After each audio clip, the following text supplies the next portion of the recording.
تظاهر المئات من أهالي مدينة كوباني اليوم بمشاركة من الطلبة والمعلمين رفضا لتغيير أسماء البلدات والأحياء من الكردية إلى العربية، ورفضا لفرض أشخاص على إدارة المدينة ومؤسساتها ضد إرادة أهلها.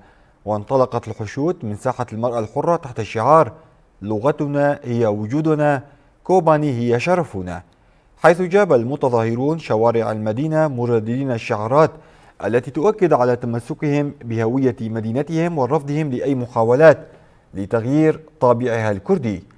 كما تحولت المسيرة إلى تجمع جماهيري في ساحة الشهيد عقيد، حيث وقف المشاركون دقيقة صمت إجلالا لأرواح الشهداء.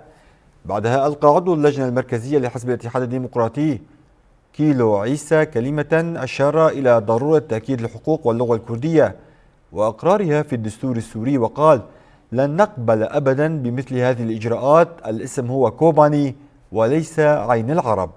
من جانبها أكدت سارة خليل الرئيسة المشتركة لمجلس عوائل الشهداء في كوباني إن المدينة التي حررت نفسها بدماء شهدائها لن تقبل بأي تغيير يمس كرامتها وهويتها، ولن نسمح بتغيير اسم كوباني أبدا.